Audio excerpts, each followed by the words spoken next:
been a multimillionaire for over a decade, and I've launched products that have done over $50 million in the first 6 months online. I hang out with a lot of millionaires, and I have a ton of clients who are millionaires, multimillionaires, and even some billionaires out there. And so over the last countless interactions I've had over the years with millionaires, I've discovered 7 beliefs that show up over and over again, and I'd like to share them here with you on this video. So let's roll up our sleeves and get to work.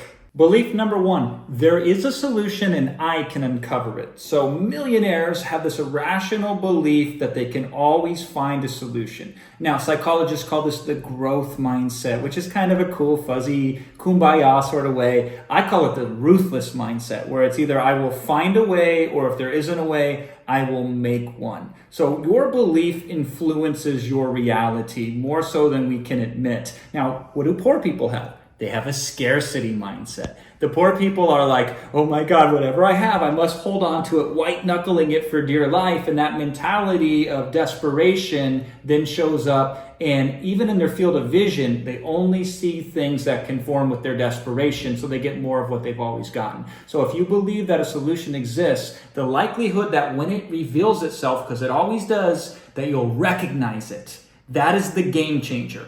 I guarantee you the answer to your problem has already been shown in front of your face, but if you don't have the right mindset, you have missed it. So run it back, look at it again, this time with the belief of, I will find a solution no matter what. Number 2, I'm just as damn good as anybody out there right now who's already kicking ass. So I remember I was in Peoria, Illinois at a success conference watching Phil Town pitch from stage and selling the lights out, and I was broke.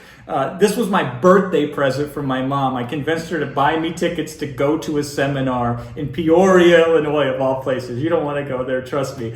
So I'm watching him in front of 25,000 people, speaking after him as like a former president or a famous celebrity. I can't even remember. And I said, damn it, I can sell just as good as this guy, even though I haven't sold anything in my life. And so many millionaires have that attitude where they say, I'm just as good as whoever's leading the market right now. We just have this sense that even if our potential hasn't been realized yet, that one day it will be realized. So we see what we know we're capable of inside of us as almost already existing outside of us. And then we act and we conform to that belief, and lo and behold, we win the game. Most people don't even play the game. You know what happens when you don't play the game? You lose by default. But if you play the game, and even if you only have a 1% chance of winning, then 1 out of 100 times you win. So better to lose 99 times and win once than to always lose. So have this attitude, because I tell you, a lot of really remarkable people now that are billionaires, if you knew them when they started, you would think they were the biggest loser ever, but their belief in themselves propelled them to success. Belief number 3, failure is awesome. Failure is the natural consequence of most actions you take to make money. Most of the things you do, especially the first time you do them, you're going to suck at them. You're going to fail. So here's what poor people do. They try to avoid failure at all costs, and interestingly enough, that's the most guaranteed way to fail. And successful people say, cool, how do we fail forward? How do we fail in ways that have very little harm to us, but get us a lot more insight that we otherwise wouldn't have? Failure includes motion, and an object in motion stays in motion. So when you're in motion, you're creating movement, and then you can create your movement. But if you're at rest, then you don't exist. And so the idea here is failure is good. How can I fail in the most intelligent ways? And then once I run out of ways to fail, I will be successful as a default. Show me a millionaire and I will show you somebody who's failed way more than the average person has. Number 4, I can destroy my competition. And this is true even if you're just a startup. So I so many times have clients that say, oh, I would love to help that client over there, and I would love to show them how I could grow their business, but they're worth billions of dollars, the company is, and I'm just some guy over here that makes 6 figures a year. And I say, good, you have a fresh set of eyes that a 6-figure marketer would only have, that a billion-dollar company would never have. You're a rowboat, they're a battleship. So yeah, I'd want a battleship if I was going into battle, but if we had to get to somewhere fast, I wouldn't want to be on a damn battleship.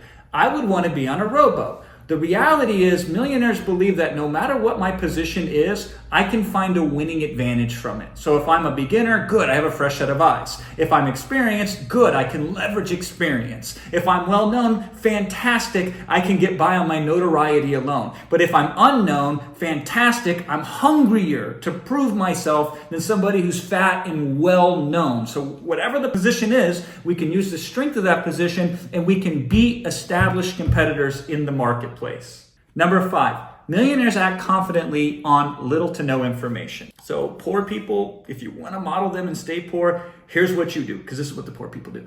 They say, I need more information. I need to read more books. I need to research more topics. I only have 80% of the information available. I need all 100%. And by the time they acquire all the information is changed because tomorrow's circumstances are not the same as yesterday's circumstances. And what winners do is they say, listen, I don't need to make the right decision. I just need to make a decision and then I'll make it right based on feedback mechanisms. This is how success looks like in the real world. I do something, I observe what you do as a result, and then I make an adjustment. And that is more valuable than any research or any data set that I could analyze in a laboratory. So the goal is I need the least amount of relevant information to attempt something safely to put me in the field where I can make the most amount of money. And then I just trade up. I then take that, feed it back to the market, see what happens. Based on what happens, feed it back into the market. It's like a spiral staircase to the top of $1 million treasure chest.